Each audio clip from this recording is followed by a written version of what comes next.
Good morning, everyone. I am honored to introduce Ms. Jenitha John to the program today. Jenitha John is the 2021 chair of the Institute of Internal Auditors Global Board of Directors. In this role, she serves as an officer of the Global Board, as chair of the Supervisory Committee, and presides over the Global Assembly. She is also Chief Executive Officer at the Independent Regulatory Board for Auditors. She has more than of experience for internal auditing, including as a chief audit executive. Before becoming chairman of the IAA Global Board, her volunteer roles included serving as the Global Board senior vice chair, as well as serving on the IPPF Relook Task Force Committee of Research and Education Advisors.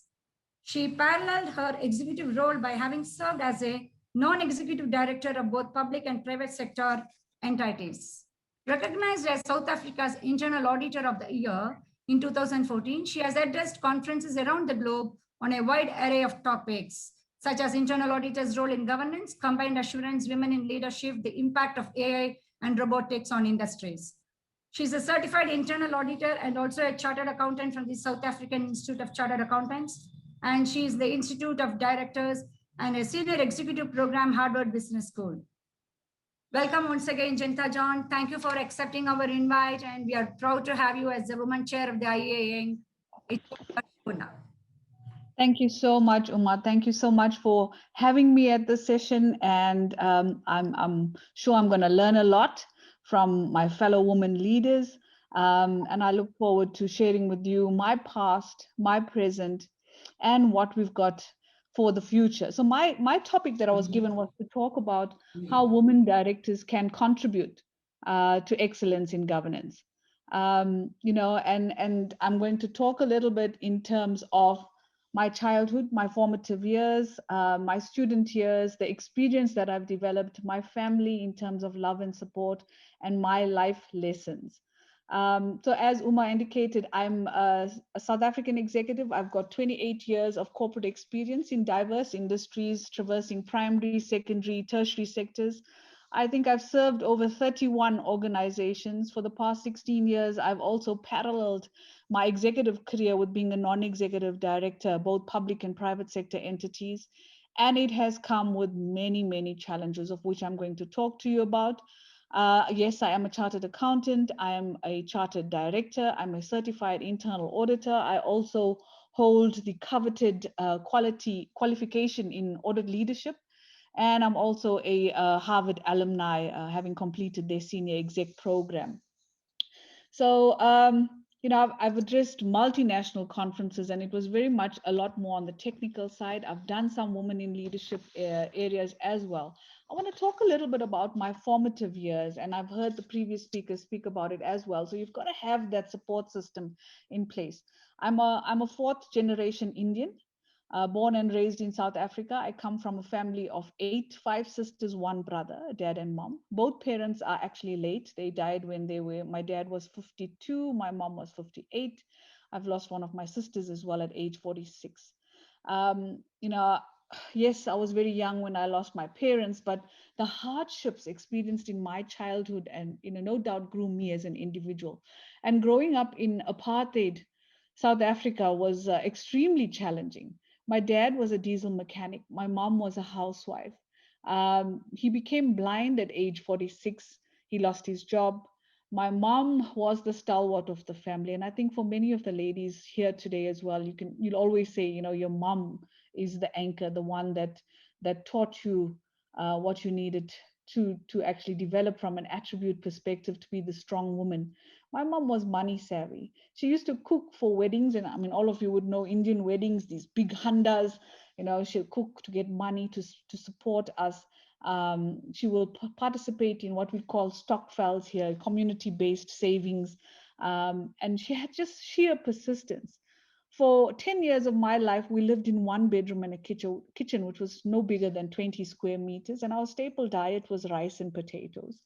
I was the youngest girl, so hand-me-downs was quite in order. My 2 elder sisters had to leave school and to work to support our family. The both of them actually went on to have arranged marriages, and I'm sure some of you would be familiar. Yes, in South Africa, we even have that in place. we were criticized in so many ways, where we had to start working at a young age, in bottle stores, in shops, during vacation time, just so that we could raise money. And even in South Africa, yes, a girl child was frowned upon in the Indian community and viewed as a burden, because you have to pay to get them married. And it was, again, I say to you, despite my mom having that lack of education, she demonstrated so much through her actions and her words how important education was to survive in this world. How education actually shapes one's future, and something she instilled in all of us. And I wish to this day that she was still alive to actually see some of the achievements and what we're trying to do in our family, in our broader ecosystem as well. I was a very, very shy child at school. I could not even deliver a speech, but I excelled academically, and I applied for bursaries. So yes, the financial burdens that we had didn't allow me to study at university full time. I applied for so many bursaries. I got all of those bursaries. I think 5 out of the hundreds that I applied for, and it's what actually helped me from furthering my studies. As I indicated to you earlier, you come from a family of 8.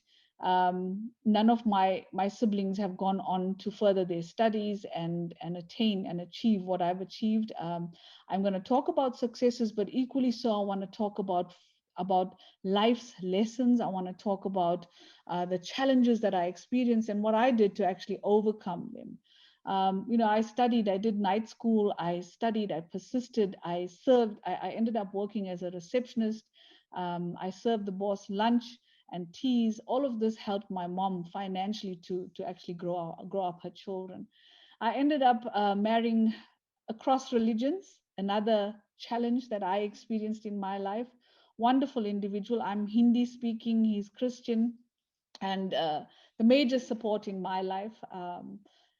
Today he's there, he's just as ambitious, just as competitive as me, but the support he has given me has been fantastic. um, and you may ask, what inspired me to achieve all of this that I have achieved? I thrived on new challenges and new learnings. I constantly sought personal and professional growth. um, and I experienced obstacles. I was bullied on my first client that I interacted with when I served articles. He actually swore at me. He swore at me. I was doing his VAT return and he used profanities. And I went and I cried to the training officer that this is not what I want to experience in my work life. I don't expect people to be rude. But be that as it may, that's something that grew me as an individual. And I wanted to change the paradigms that we experience living in patriarchal societies. And it's not only patriarchal societies that I experience as well. I've also experienced women not supporting women, women bringing women down. And I'm sure some of you would actually share some of that as well. My stricken financial background was also a factor that spurred me on. I needed financial freedom. And I want to make sure that I leave the strong legacy. So becoming that non-executive director in organizations, or being that executive, I wanted to have a seat at the table, and not just a seat, but actually have that ability to be heard as a woman. So I prepared relentlessly before meetings. I researched topics to expand my knowledge. I asked questions. I made suggestions. I recommended aspects to improve processes. And planning was absolutely integral for me. And there's a term that says, if you fail to plan, you plan to fail. uh, I became a speaker by throwing myself into public speaking on topics that I was familiar with, topics that I could research, topics that resonated with me. And I put my hands up to take on new tasks and new jobs, despite me not necessarily having the experience to conduct these things. And I say, even from a personal perspective, I put myself into challenging situations. For example, I only learned how to swim until the age 39, and that was because my girls, my 2 daughters, wanted that. They wanted me to be able to fend for myself, just in case a plane that I'm in, traveling to all these different countries that I've traveled to, actually landed on the water, or that I could be able to save myself. So yes, I did go and learn at the age of 39 how to swim. And I've got a couple of mantras or quotations that I use to actually keep me motivated. One is persistence pays profits.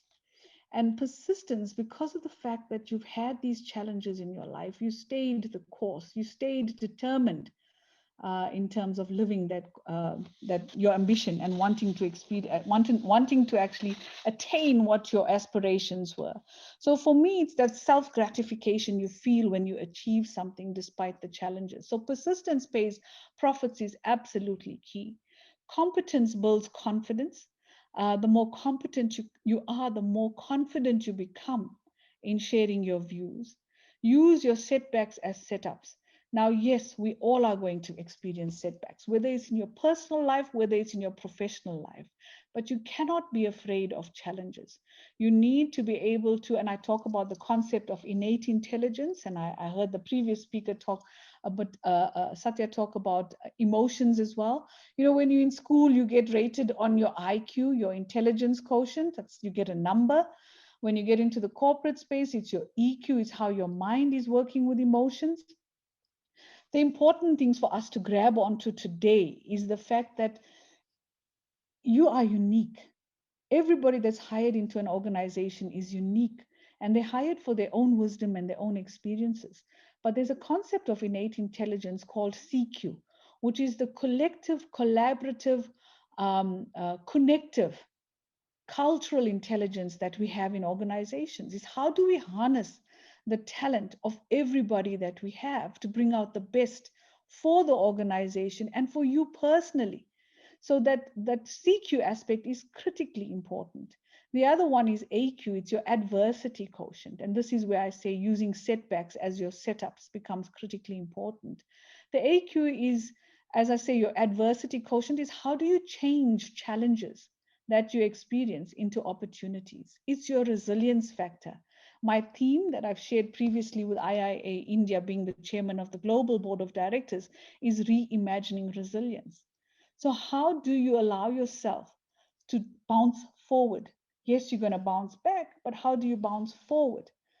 So yes, that AQ, adversity quotient. So your CQ and your AQ are critical components that you need to consider.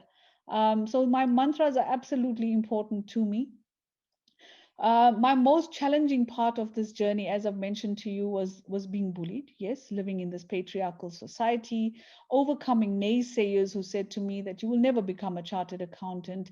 As a woman, your place is at home in the kitchen. And I actually overcome all of that in terms of what I have achieved. I've got two beautiful girls, aged 21 and 14, my babies. Absolute joy in nurturing them and building their aspirations. I spend a lot of time in what I call nurturing the future. I look forward to a whole lot of different conferences that I'm participating in terms of changing curriculums at universities, in terms of mentoring students at universities around the accounting and auditing field, and what's the passion that we need to create, not at university level, but at school level.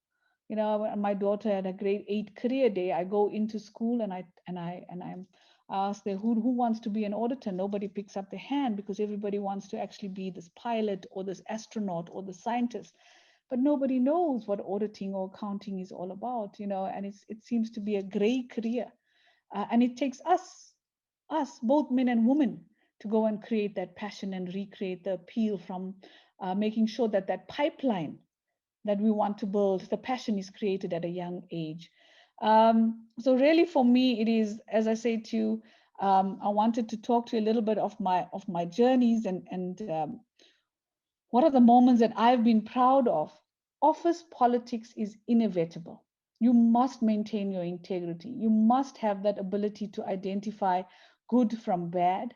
You've got to build alliances across the organization. You've got to, and I want to say to you, you don't have to be afraid to toot your own horn. If no one knows of your good work, you may lose that opportunity. Just be careful to avoid becoming known as a braggart by exaggerating your successes. Take time to reflect and consciously learn from your, again, your innate intelligence, your IQ, your EQ, your CQ, as well as the AQ aspect. Appreciate your life partner. Appreciate all those around you. I mean, my husband is my soulmate. Yes, as I've mentioned, he's a Christian, he's a Hindu. It was a taboo. We crossed boundaries. I was drawn to his humility, his humor, his compassionate nature.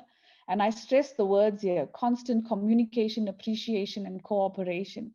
I can't tell you the amount of times I've had women of all races coming to talk to me to say how much they feel abused by their partners because of the fact that they have now attained a higher level or a higher status in their career, because and their partners don't actually appreciate that. The partners feel envious, feel jealous. How do you overcome those things? Importance is communication, appreciation, and cooperation.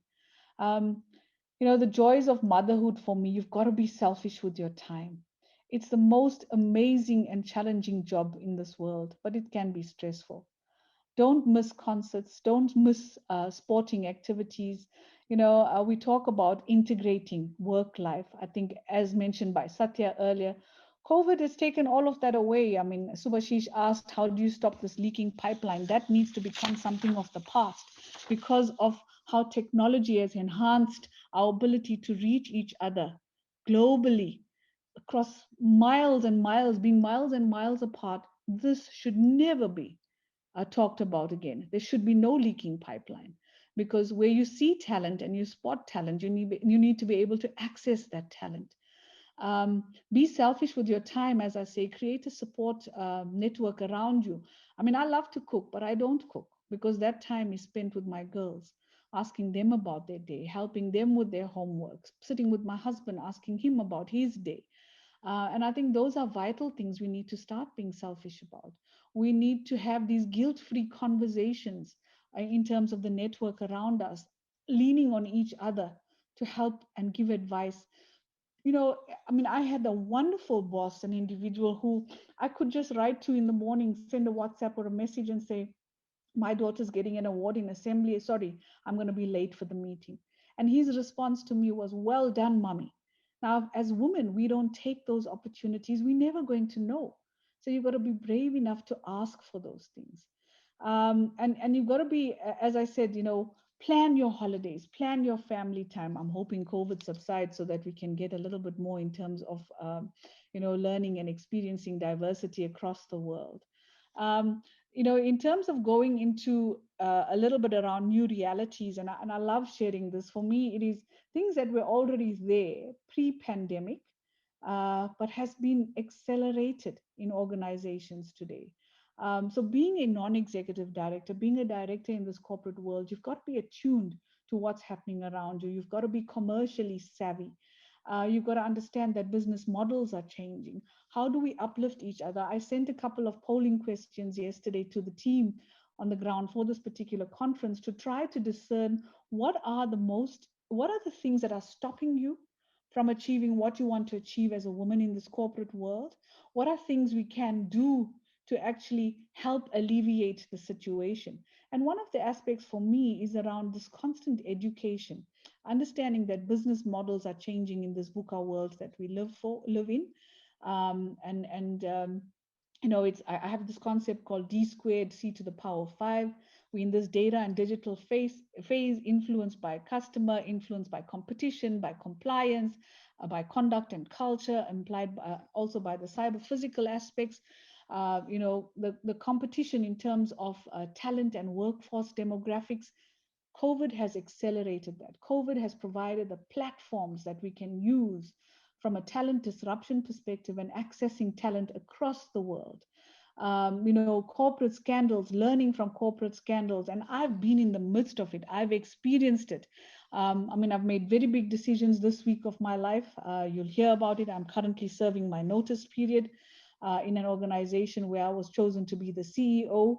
And there's reasons around that, because you will choose your battles, and you have to choose your battles for your own sanity, for your own network sanity. People that do not know you will cast aspersions, but you have to be able to be big enough to actually live and share your views, share your wisdom bravely.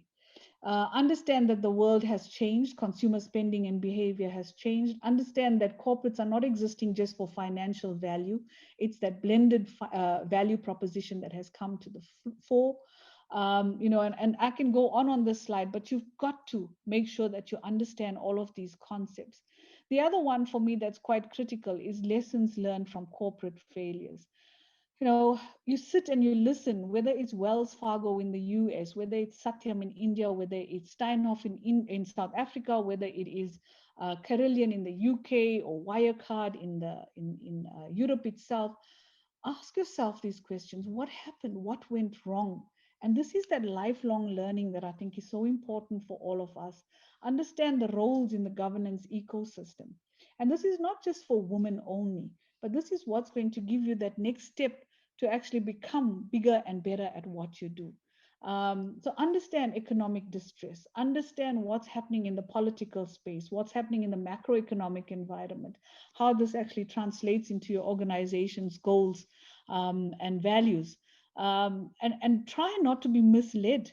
You will at some stage be misled by seniors in your organization. But you need to be able to point out what are those red flags and learn from, as I say, corporate failures, whether it's culture and ethics as the gaps, whether it is the interplay between remuneration and performance, whether it is understanding your extent of reliance on the three lines auditors, both internal and external auditors, understanding the regulatory part of things, the IFRS component, the auditing standards, challenging in the organization the use of key performance indicators, key risk indicators. Consider how the board dynamics work and whether you have the right structure of governing bodies in organizations.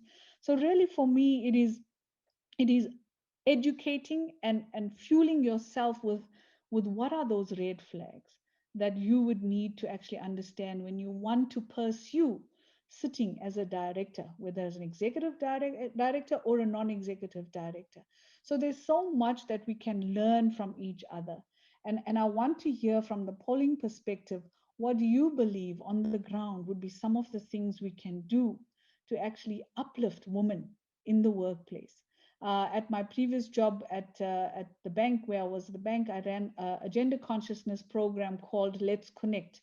And how do we build that gap between what the board sees as skills in the organization versus what's on the floor? So it's the tone at the top versus the tune in the middle versus the rhythm on the dance floor.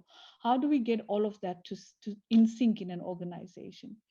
So yes, for me, I have learned, I've grown, I've evolved, and I'm so grateful for every person that has crossed my path, both positive and negative.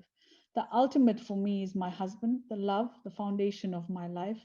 I believe being a leader, first and foremost, is about personal leadership. It's about consciously becoming the cause of your life rather than the consequence of circumstances. And in many cases, you're going to become the consequence of circumstances, but you need to think about it differently. Use your inner critic to be that guiding star. And for me, it's important as I've got my life lessons on the screen, as I've mentioned to it earlier, I've spoken about it earlier, my 3 mantras: persistence pays profits, competence creates confidence, setback sows setups. So know your spheres of influence, be that harbinger of your future. Your destiny is in your own hands. You don't wait for others to make things happen for you.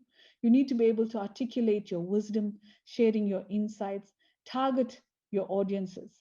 Be persistent, probe as much as you can, understand this ever evolving risk landscape that we're living in. We've got to be attuned to it. We have to learn how to anticipate. We've got to be commercially aware. Have that ability to spot talent. Remember the concept of collaborative, connective, cultural intelligence. Use that, harness that. The important thing is around your lifelong learning. Oh, the platforms and opportunities are abound in terms of learning. Be adroit with technology. Make sure whatever you do in life is meaningful. You feel empowered. And when you're empowered, you empower others. You have that spirit and you know your worth. Women, we need to listen to our hearts. We need to trust our guts. We need to stand up for ourselves. We need to speak up on issues that matter. And it's what we have in us that fuel the changes that we seek in our businesses, in our communities, and in our well-being in our world. Only we can create that balance, and we have to be brave as individuals. So certainly for me, I have had fantastic experiences. I have had great challenges. I have had wonderful successes. And the road is still, as I say, lots of opportunities abound. The future is ours, and it is for us to prepare accordingly to achieve what we want to achieve. I thank you so much, and I hope you learn from this conference. And again, I'm available. You can drop me an email, you can WhatsApp me. I am on LinkedIn, and I'm willing to share with you whatever else needs to be shared so that you can grow and live to your true potential. Thank you so much for listening.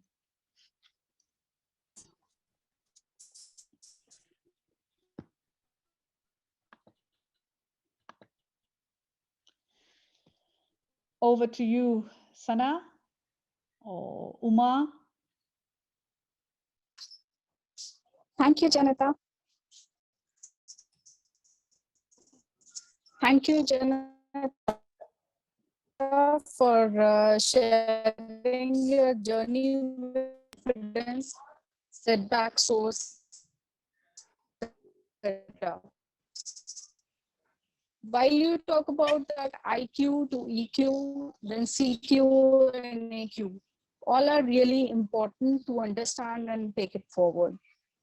We understand that all of us are unique, and we have to ask for what we want. We cannot assume the things. Really, thank you so much for having you here and for the very wonderful presentation which you have shared with us.